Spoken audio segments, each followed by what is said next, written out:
آواز نہ نکلے سسکیوں کی، عرض قلم علی آتش، قسط 148 پارٹ 2۔ نمل اس کے اچانک سے کچن میں داخل ہونے اور چیخنے پر دہل کر گھومی، پھٹی پھٹی آنکھوں سے شایان کو دیکھا جس کے ماتھے پر بل پڑے ہوئے تھے۔ آنکھوں میں غصہ تھا، ناپسندیدگی تھی۔ وہ تیزی سے آگے بڑھا، نمل کی کوہنی کو تھام کر اس نے کھینچ کر نمل کو اپنی طرف کیا۔ میں نے تمہیں کہا بھی تھا کہ مت بناؤ کھانا، تم بلا وجہ ضد کر رہی ہو۔ آج تم چاہتی ہو میں تم پر غصہ کروں؟ وہ اتنی ہی برہمی سے بولا تو نمل نے اسے حیرانی سے دیکھا۔ کیا ہو گیا ہے شایان؟ ایک گلاس ہی ٹوٹا ہے، اس میں اتنا اوور ری ایکٹ کرنے والی کون سی بات ہے؟ شایان نے لبوں کو بھینچ کر گردن کو ایک طرف جھکایا جیسے وہ اپنے اندر اٹھتے غصے کے ابال کو کنٹرول کر رہا ہو۔ بات گلاس ٹوٹنے کی نہیں ہے، تمہیں یہ لگ سکتا تھا، بالکل تمہارے پاؤں کے پاس گرا ہے، کانچ پاؤں میں چبھ جاتا تو۔ نمل نے اسے اپنا بازو چھڑانے کی کوشش کی لیکن وہ اسے چھوڑنے کے لیے تیار نہیں تھا۔ شایان کیسے چپ تھا؟ میں فوراً پیچھے ہو گئی تھی، بس ہاتھ سے پھسل گیا، دھیان نہیں رہا۔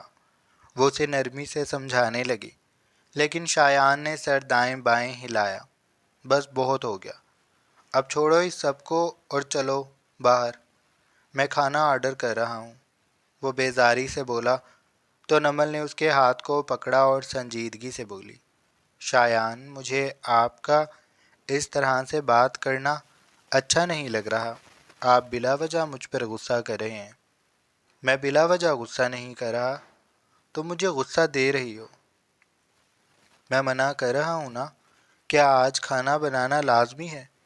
چھوڑ دو اسے، میں ملازم کو بلاتا ہوں، وہ بنا لے گا۔ اگر تمہیں گھر کا ہی کھانا کھانا ہے تو۔ ضد تم کر رہی ہو، کبھی کبھی انسان کا موڈ نہیں بھی ہوتا، تمہیں بات ماننی چاہیے۔ وہ اپنی بات مکمل کرنے کے بعد اپنی پینٹ کی جیب سے موبائل نکالنے لگا۔ نمل جواب میں کچھ بھی نہیں بولی تھی، وہ بالکل چپ چاپ ہو کر چہرہ جھکا کر کھڑی ہو گئی تھی، اعصاب ڈھیلے پڑ گئے تھے۔ شایان جو موبائل نکال کر سامنے کرتا اس پر انگوٹھا تیزی سے چلاتا رہا تھا۔ ایک دم سے رکا، چہرہ اٹھا کر نمل کو دیکھا جو اس کے سامنے مجرموں کی طرح کھڑی تھی۔ شایان نے گہرا سانس بھرا، اب کی بار وہ بولا تو اس کے لہجے میں رسان تھا، میں تم پر غصہ نہیں کر رہا، میری حالت کو سمجھو، میں بس تمہیں یہ کہہ رہا ہوں میری بات مان جاؤ، میں پھر کبھی تمہارے ہاتھ کا بنا ہوا کھانا کھا لوں گا، آج رہنے دو، تم بس باہر آ جاؤ، جیسا میں کہہ رہا ہوں کر لو، کیا تم میرے لیے اتنا نہیں کر سکتی؟ اس کے نرم پڑتے ہی نمل نے سر دائیں بائیں ہلایا، چہرے کو اٹھاتی اس کی سرخ سرخ آنکھوں میں آنکھیں ڈال کر بولی، میں آپ کے لیے اس سے زیادہ کرنا چاہتی ہوں، اب مجھ سے کوئی غلطی نہیں ہوگی، میں بہت دھیان سے کام کروں گی، ایسے کچن میں کام کرتے ہوئے تو چیزیں ٹوٹ ہی جاتی ہیں، نہیں لگے گا مجھے کچھ، میں کوئی کاغذ کی بنی ہوئی ہوں جو ذرا سی چیز سے کٹ پھٹ جاؤں گی، آپ بلا وجہ مجھے چنے کے جھاڑ پر مت چڑھائیں۔ اس کی آخری بات پر شایان الجھا، ایک تو اسے نمل کی یہ مثالیں سمجھ نہیں آتی تھیں، کس پر چڑھا رہا ہوں میں تمہیں؟ اس نے سوال کیا تو نمل کے لب بے ساختہ مسکرائے، چنے کے جھاڑ پر۔ شایان مزید الجھ گیا، اب یہ کیا ہوتا ہے؟ مطلب آپ مجھے بلا وجہ اسپیشل فیل نہ کروائیں، میں کوا نہیں ہوں جس کی تعریفیں کر کر کے آپ اسے آسمان پر چڑھا دیں گے، میں عام انسان ہوں، مجھے پتہ ہے مجھے کن چیزوں سے نقصان ہوگا اور کن سے نہیں، آپ اس طرح فکر کرتے رہیں تو مجھے عجیب فیل ہوتا ہے۔ وہ اتنا کہہ کر شایان سے نگاہیں چرانے لگی۔ شایان کی بھویں سکڑی ہوئی تھیں، وہ نمل کو تعجب سے دیکھ رہا تھا اور نمل اپنے دل کی دھڑکنوں کا شور کانوں میں سن رہی تھی۔ وہ شایان کو کیسے بتائے کہ جب بھی شایان اس کی اس طرح پرواہ کرتا ہے تو نمل کے پیٹ میں گولے بننے لگتے ہیں۔ اسے یوں لگتا ہے جیسے وہ کوئی شہزادی ہے جس نے کبھی کوئی کام نہیں کیا اور زندگی بہت آرام دہ انداز میں گزاری ہے۔ شایان کی پل پل بڑھتی توجہ اسے سب سے بے نیاز محسوس کرواتی تھی، اور وہ اس بات سے ڈرتی بھی تھی کہ اگر اسے ان ساری چیزوں کی عادت ہو گئی تو اس کے لیے دوبارہ اپنی زندگی میں لوٹنا بڑا مشکل ہو جائے گا۔ لیکن سوال یہاں یہ تھا کہ کیا نمل اپنی زندگی میں دوبارہ لوٹنا چاہتی ہے؟ کیا وہ اب شایان کو چھوڑ سکتی ہے؟ اس سوال پر وہ خود سے نگاہیں چرا لیتی تھی، کیونکہ جواب وہ جانتی تھی، میں ایسا کچھ بھی نہیں کرتا۔ تم میری بیوی ہو تو تمہاری فکر کرنا تو میرا فرض ہے، اور دیکھو اب بس آ جاؤ باہر، وہ کہہ رہا تھا تو نمل نے منت بھری نگاہوں سے دیکھا۔ پلیز شایان، تھوڑا ریلیکس رہیں، میں ابھی سے صاف کر دوں گی، میں نے سب کچھ کر لیا ہے، اب بس آٹا گوندنا سالن بنانا رہتا ہے، پلیز آپ تھوڑا موقع دے دیں مجھے، میں کوئی غلطی نہیں کروں گی، پکی بات ہے۔ وہ اس سے وعدہ کرنے کے لیے ہاتھ بڑھا چکی تھی۔ شایان نے اس کے ہاتھ پر ہلکی سی چپت لگائی اور سر نفی میں ہلایا۔ مجھے تم سے کوئی وعدے نہیں چاہیے، جو کہہ رہا ہوں وہ کرو، ورنہ تمہیں یہاں سے اٹھا کر لے جاؤں گا۔ نمل نے اسے ناراضگی سے دیکھا۔ اب آپ پھر اوور ریئیکٹ کر رہے ہیں، میں کہہ رہی ہوں نا ریلیکس، پلیز شایان تھوڑا ریلیکس رہیں۔ وہ اس کی دوبارہ منتیں کرنے لگی۔ شایان اسے غصے سے گھورتا رہا، سمجھاتا رہا، لیکن نمل اس کی کوئی بھی بات سننے کا ارادہ نہیں رکھتی تھی۔ آخر میں شایان کو ہی ہار ماننا پڑا۔ مجھے آج یہ بات پتہ لگ گئی ہے کہ تم دنیا کی سب سے زیادہ ضدی لڑکی ہو، وہ پھولا ہوا منہ لے کر غصے سے بولا تو نمل نے اپنی پیٹھ ٹھونکی، اور مجھے اس بات پر فخر ہے، وہ بے نیازی سے کہنے کے بعد چولہا جلا چکی تھی۔ چولہے پر کھانے کے لیے برتن رکھتی وہ فرش پر بکھرے کانچ کو سمیٹنے کے لیے جھکی کہ شایان نے اس کی کوہنی پکڑی۔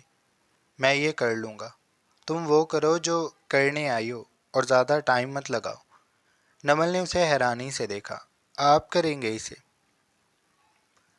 جیسے ہی یقین نہ آیا ہو۔ شایان نے سر اس بات میں ہلایا۔ ظاہر سی بات ہے میں ہی کروں گا، اور تم جلدی کرو جو تم نے کرنا ہے، اور میں یہیں بیٹھا ہوں۔ وہ جھک کر کانچ کے بڑے ٹکڑے اٹھانے لگا تھا، پھر اس کے بعد اس نے فرش کو صاف کیا۔ کرسی گھسیٹ کر وہ وہیں نمل کے عقب میں بیٹھ گیا۔ نمل نے کنکھیوں سے اپنے پیچھے بیٹھے شایان کو دیکھا، جس نے بازوؤں کو سینے پہ لپیٹ لیا تھا، چہرے پر غصہ نمایاں تھا، آنکھوں کی سرخی بڑھی ہوئی تھی، بال ماتھے پر بکھرے تھے، شہد رنگ آنکھوں میں اداسی ہی اداسی تھی۔ نمل کو اس کی یہ اداس آنکھیں اداس کر رہی تھی۔ اس نے نامحسوس انداز میں گہرا سانس لیا اور اپنے کام میں لگ گئی۔ کھانے کی میز پر نمل سب کچھ سیٹ کر چکی تھی۔ شایان کو سربراہی کرسی پر بٹھانے کے بعد وہ اس کے قریب بیٹھی۔ سالن کے ڈونگے سے سالن نکال کر شایان کے پلیٹ میں ڈالتی وہ روٹی اس کے قریب کر چکی تھی۔ ڈائننگ ہال میں اس وقت زرد روشنیاں بکھری ہوئی تھیں، ایک مقدس سی خاموشی چاروں جانب پھیلی تھی۔ قدِ آدم کھڑکیوں سے پردے ہٹے ہوئے تھے، لان کا پچھلا حصہ اور خاموش درخت اندر جھانکنے کی کوشش کر رہے تھے۔ چاند کی چاندنی جو شیشے پر ہاتھ جمائے اندر جھانک رہی تھی۔ کھانا نکالنے کے بعد نمل نے دھڑکتے دل سے کہا، کھا کر بتائیں کیسا بنا ہے۔ اس نے اپنی طرف سے ساری کوششیں کی تھیں کہ کھانا اچھا بنے۔ اب سارا کچھ شایان کے ہاتھ میں تھا کہ شایان اسے کتنے نمبر دیتا ہے۔ وہ بری طرح نروس ہوتی اس کے پاس بیٹھی ہوئی تھی۔ شایان نے خاموشی سے روٹی کا نوالا توڑا۔ اسے سالن میں لگانے کے بعد اس نے نوالے کو منہ میں رکھتے بند لبوں سے چبانا شروع کیا۔ نمل اسے پر امید نگاہوں سے دیکھ رہی تھی۔ شایان نے چند ایک لقمے توڑ لیے، پھر اس نے سنجیدگی سے نمل کو دیکھا۔ شکریہ، کھانا اچھا بنا ہوا ہے۔ اس کا اتنا کہنا تھا کہ نمل کا اٹکا ہوا سانس خارج ہوا۔ اس نے سینے پر ہاتھ رکھے سکون بھرے سانس لیے اور سر کو میز پر ٹکا کر اس نے اللہ کا پوری آواز سے شکر ادا کیا۔ پھر شایان کو دیکھا۔ میں زندگی میں کبھی اتنا نروس نہیں ہوئی جتنا میں آج ہوئی ہوں۔ آپ ایسے کھا رہے تھے جیسے کوئی بہت بڑے شیف ہوں۔ ایسی ہی میری جان نکل جاتی اگر آپ تھوڑی دیر اور کچھ نہ بولتے۔ شایان اس کی بات پر بے ساختہ مسکرا دیا۔ یہ لڑکی ہر بار جب بھی وہ آج کے واقعے کو سوچنے اپنے آپ کو جلانے کی کوشش کرتا تھا، نمل کوئی نہ کوئی ایسی بات ضرور کر دیتی تھی جس سے وہ سب کچھ بھول کر مسکرانے لگتا۔ اب بھی جب وہ مسکرایا تو نمل بھی مسکرا دی۔ شایان نے اس کے ہاتھ کو تھام کر دبایا، محبت سے اٹے ہوئے لہجے میں بولا، کھانا سچ میں بہت اچھا بنا ہوا ہے۔ میں نے آج تک یہ نہیں کھایا تھا۔ میں پہلی بار یہ کھا رہا ہوں اور اب لگ رہا ہے کہ یہ میرا فیورٹ بن جائے گا۔ اسے کچھ دیر پہلے سچ میں بھوک نہیں لگ رہی تھی، لیکن اب جب وہ کھانا کھانے لگا تو اس کے ذہن سے ہر چیز نکل گئی تھی۔ وہ مکمل توجہ، شوق اور جوش سے نمل کو سراہتے کھانا کھانے میں مصروف ہو گیا تھا۔ نمل اس کے ہر لقمے پر اللہ کا شکر ادا کر رہی تھی کہ وہ کسی نہ کسی طرح شایان کو کھانا کھلانے میں کامیاب تو ہو گئی۔ اگر آج وہ کھانا نہ کھاتا تو نمل کو بہت دکھ ہوتا۔ پتہ نہیں آج کیا ہوا تھا اسے۔ باقی کی بات ردھم بتائے گی، کیونکہ اس نے سہانا کے کمرے کی کھڑکی سے راغب کو بنگلے میں داخل ہوتے دیکھا تھا۔ اس کا ماتھا ٹھنکا تھا۔ ضرور بات بہت بڑی تھی، تبھی راغب بھی یہاں آیا تھا۔ اس نے جتنا سنا تھا وہ ان تمام باتوں سے کسی بھی نتیجے پر پہنچنا نہیں چاہتی تھی۔ یہ غیر اخلاقی ہوتا، اس لیے وہ سارا معاملہ ردھم سے سمجھنے کے بعد اب آگے مزید کوئی قدم اٹھائے گی۔ شایان نے کھانا کھا لیا تو وہ برتن سمیٹنے لگی۔ شایان بھی اس کی مدد کر رہا تھا۔ وہ ساتھ کچن میں آ گیا۔ نمل نے برتنوں کو سنک میں رکھتے دھونا شروع کر دیا تھا۔ شایان دوبارہ اسی کرسی پر بیٹھ گیا تھا۔ نمل نے جلدی جلدی شایان کے لیے چائے بنائی۔ ایک شایان کی طرف بڑھانے کے بعد اس نے اپنا مگ بھی اٹھا لیا تھا۔ شایان نے چائے کے مگ کو تھام کر نمل کا ہاتھ تھاما اور اس کی طرف گردن موڑ کر مسکراتے ہوئے دیکھ کر بولا، لان میں چلے؟ نمل نے سر اس بات میں ہلا دیا۔ کچن کی چوکھٹ پہ نمل رکی۔ اس نے شایان کے بغیر شرٹ کے جسم کو دیکھا تو بولی، آپ شرٹ تو پہن لیں، باہر اس وقت سردی ہوتی ہے۔ شایان نے محبت سے اس کا گال کھینچا، تم میرے ساتھ ہو نا تو مجھے سردی کیوں لگے گی؟ تو میری گود میں بیٹھنا، مجھے حق کر لینا، پھر مجھے ٹھنڈ نہیں لگے گی۔ اگر عام حالات ہوتے تو نمل کو لگتا کہ شایان اسے چھیڑ رہا ہے، لیکن وہ اپنے مخصوص لہجے میں کہنے کے بعد نمل کو لے کر باہر لان میں آ گیا تھا۔ اس کی بات سے نمل کے گال دہکنے لگے تھے، اور اب شایان لان میں کرسی پر بیٹھنے کے بعد اسے اپنی گود میں بٹھانے لگا تو نمل آہستگی سے پیچھے ہوئی، سر نفی میں ہلایا، چہرے پر شرم بکھری ہوئی تھی۔ شایان نے اسے حیرانی سے دیکھا۔ میں دوسری کرسی پر بیٹھ جاتی ہوں۔ نمل کی بات پر شایان نے اس کی کلائی کو سختی سے پکڑا اور گویا ہوا، نہیں تم ادھر ہی بیٹھو گی، کہیں نہیں جاؤ گی، آؤ میرے پاس۔ فوراً زبردستی اپنی گود میں بٹھا کر اس کے گرد بازو حائل کر چکا تھا۔ نمل کو عجیب سا احساس ہو رہا تھا۔ وہ نمل کی کمر پر دھیرے دھیرے اپنی انگلیوں کے پور چلا رہا تھا۔ اس کے اس لمس سے بدن میں کرنٹ سا دوڑتا، رگوں میں پھیل جاتا، دل کی دھڑکنیں تیز تھیں، کن پٹیوں پر خون ٹھوکریں لگا رہا تھا، دل عجیب سے انداز میں دھڑکنے لگتا۔ نمل سے چائے پینا دشوار ہو گئی تھی، جبکہ شایان لان میں اترتے رات کے اندھیرے کو سنجیدہ نگاہوں سے دیکھتے چائے کے گھونٹ پی رہا تھا۔ پھر اس نے آہستگی سے اپنا سر نمل کے شانے سے ٹکا لیا۔ چائے شاید ختم ہو گئی تھی۔ نمل کی چائے ویسے ہی اس کے مگ میں موجود تھی۔ بغیر کسی وقفے کے خاموش رہنے کے بعد اس نے آہستگی سے نمل کو پکارا تو نمل حقیقی دنیا میں واپس لوٹی۔ اس نے ہلکا سا ہنکارا بھرا تو شایان ایک بار پھر خاموش ہو گیا۔ دونوں کے درمیان ہوا کی سرسراہٹ گھلنے لگی۔ پھر شایان نے کہا، میں آج بہت تھک گیا ہوں، مجھے نیند آ رہی ہے۔ نمل اس کی گود سے اٹھنے لگی۔ روم میں چلتے ہیں، اس نے کہا تو شایان نے اپنا مگ ہاتھ بڑھا کر میز پہ رکھا۔ سر کو پیچھے کرتا وہ نمل کے ہاتھ سے بھی چائے کا مگ لے چکا تھا۔ اسے بھی میز پر رکھنے کے بعد اس نے نمل کو آہستگی سے اپنی باہوں میں سمیٹا تو نمل گھبرا گئی۔ شایان، یہ آپ کیا کر رہے ہیں؟ شایان نے کوئی جواب نہ دیا۔ وہ اسے لے کر بنگلے میں داخل ہو گیا تھا۔ لاؤنج عبور کرتا وہ سیڑھیوں پر قدم رکھتا کمرے کے دروازے کے سامنے آ گیا تھا۔ ٹھوکر سے دروازے کو کھول کر اس نے نمل کو جا کر بیڈ پر لٹایا اور پلٹ کر آتے دروازے کو بند کیا۔ اسے لاک کرتا وہ تھکے تھکے سے انداز میں واپس بیڈ پر آیا۔ نمل بیڈ پر سمٹی سی بیٹھی تھی۔ شایان نے کمرے کی روشنیاں مدھم کر دی تھیں۔ وہ آگے ہوا، بیڈ پر بیٹھ کر اس نے اپنا سر نمل کی گود میں رکھ لیا۔ اس کے ہاتھ کو تھام کر اس نے اپنے سر پر رکھا اور آنکھوں کو موند کر بولا، میرے سر کو دباؤ۔ پہلے تو وہ شایان کی بات کو سمجھ ہی نہ سکی۔ وہ تو اس چیز کو سمجھنا چاہ رہی تھی جو شایان نے ابھی کی تھی۔ وہ اس کی گود میں سر رکھے لیٹا ہوا تھا۔ نمل اس کی بند آنکھوں کو پرسکون چہرے کو دیکھنے لگی۔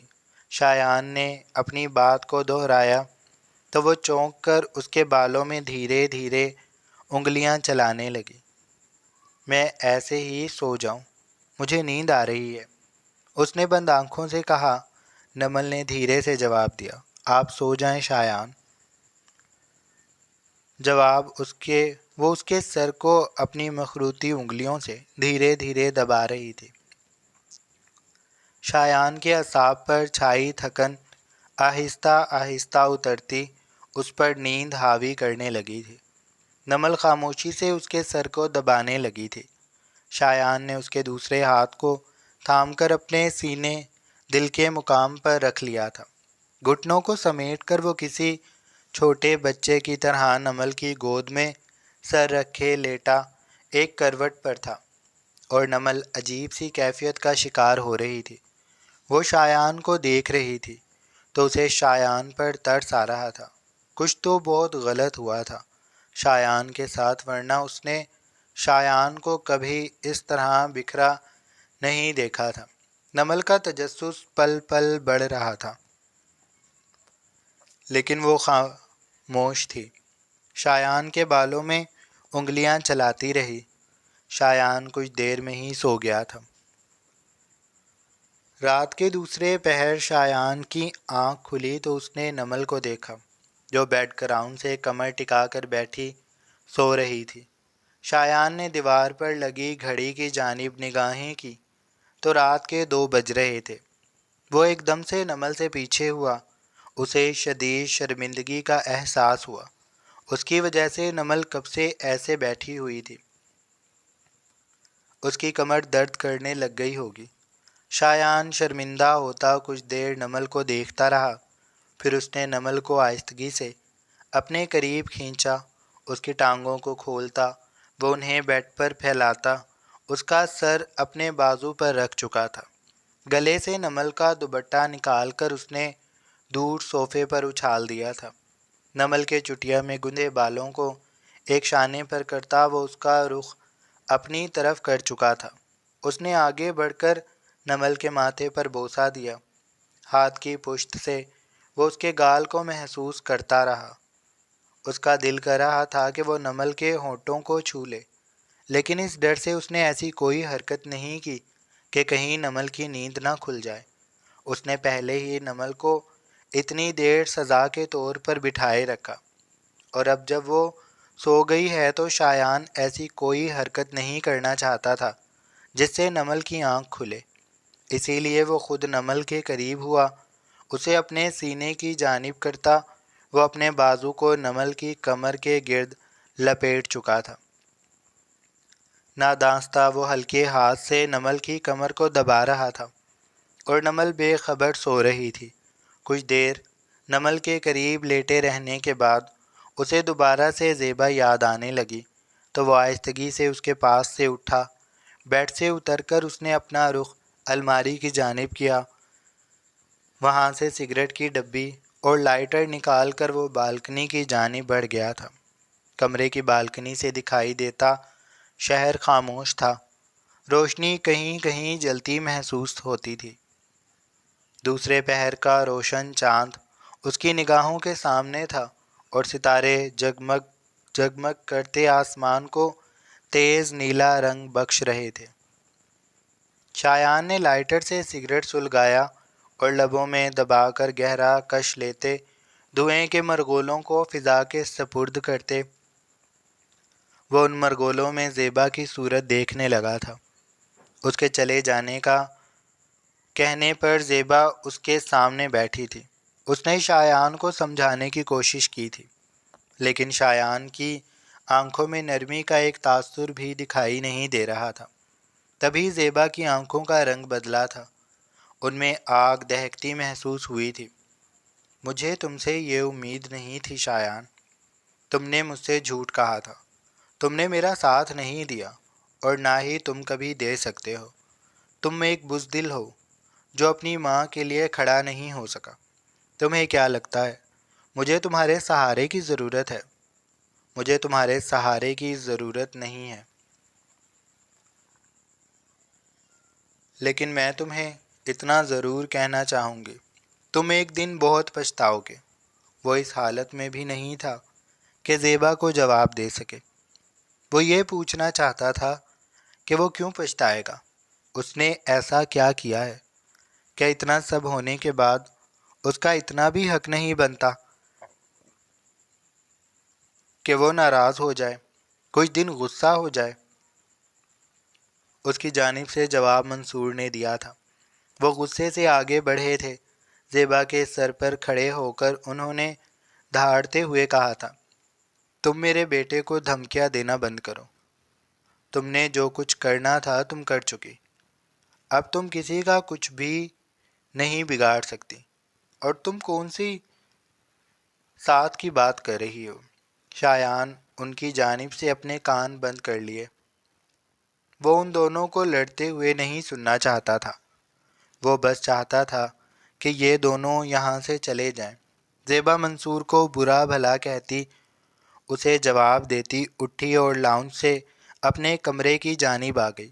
کچھ دیر بعد وہ جب باہر آئی تو شایان نے اس کی ہیلز اور بیگ دیکھا تھا، جسے وہ گھسیٹتی ہوئی باہر کی جانب جا رہی تھی۔ شایان نے ایک پل کے لیے بھی انہیں روکنے کی کوشش نہیں کی تھی۔ شایان کسی پتھر کی طرح فرش پہ بیٹھا رہا۔ شاید جب زیبا چلی گئی تھی تو اس کے ڈیڈ اس کے سامنے گھٹنوں کے بل بیٹھے تھے، ان کی آنکھیں نم تھیں۔ وہ شایان کو کچھ کہہ رہے تھے، وہ اسے شاید اپنے سینے سے لگانا چاہتے تھے، لیکن شایان نے انہیں ہاتھ کے اشارے سے روک دیا تھا۔ اس نے سر نفی میں ہلایا۔ اسے اپنے ڈیڈ کی ایک بات بھی سمجھ نہیں آئی تھی، اسے بس اپنے الفاظ یاد ہیں۔ اس نے اپنے ڈیڈ کو کہا تھا کہ وہ یہاں سے چلے جائیں، اسے کسی کی بھی ضرورت نہیں ہے، نہ اسے ماں کی ضرورت ہے اور نہ ہی اب ڈیڈ کی۔ وہ یہاں سے چلے جائیں، ورنہ وہ اس کا چہرہ دیکھنے کے لیے بھی ترسیں گے۔ منصور دل گرفتی سے اس کے سامنے سے اٹھے۔ وہ دوبارہ جانے سے پہلے کچھ بولے تھے، لیکن شایان نے کوئی جواب نہیں دیا تھا۔ اس کے ڈیڈ بھی کچھ دیر بعد لاؤنج عبور کر کے چلے گئے تھے۔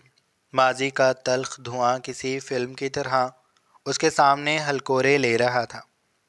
فضا میں جب دھواں تحلیل ہو گیا تو شایان نے دوبارہ سگریٹ کا گہرا کش لیا۔ اس کے وجود میں دوڑتا خون ایک بار پھر شدت سے گردش کرنے لگا تھا۔ قسمت نے اس کے ساتھ بہت بڑا کھیل کھیلا ہے، اور اس سب میں اس کی ماں برابر کی شریک رہی۔ اس نے صرف شایان کو ہی دھوکہ نہیں دیا، بلکہ ہر اس رشتے کو دھوکہ دیا جو اس کی ماں کے ساتھ جڑا ہوا تھا۔ ایک حقیقت جو اس نے دل میں تسلیم کر لی تھی وہ یہ تھی کہ اس سب میں راغب کا کوئی قصور نہیں تھا۔ وہ تو خود اس کی ماں کا شکار ہوا تھا۔ اگر زیبا اپنے منہ سے ان ساری باتوں کا اقرار نہ کرتی تو شاید کبھی بھی شایان ان ساری باتوں کو تسلیم نہ کرتا، لیکن زیبا سب کچھ اپنی زبان سے تسلیم کر کے اس کا گھر چھوڑ کر چلی گئی تھی، اور اب وہ نہیں چاہتا تھا کہ زیبا کبھی پلٹ کر اس کی جانب آئے۔ وہ ماں کو بھولنا چاہتا تھا، اور انہیں بھول جانا ہی بہتر ہوگا۔ شایان نے آخری کش لینے کے بعد سگریٹ کو فرش پہ پھینکا۔ جوتے سے مسلتا وہ دوبارہ نمل کے پاس آ کر لیٹ گیا تھا۔ اسے اپنے سینے میں بھر کر اس نے آنکھیں موند لی تھیں۔ اب میری زندگی میں تم آخری ذریعہ ہو میرے سکون کا۔ اب میرے پاس تمہارے علاوہ ہارنے کے لیے کچھ بھی نہیں ہے۔ تم میری زندگی کا سب سے قیمتی اثاثہ ہو۔ میں اب تمہیں کسی بھی قیمت پر خود سے دور نہیں جانے دوں گا۔ وہ خود کلامی کے انداز میں کہہ رہا تھا۔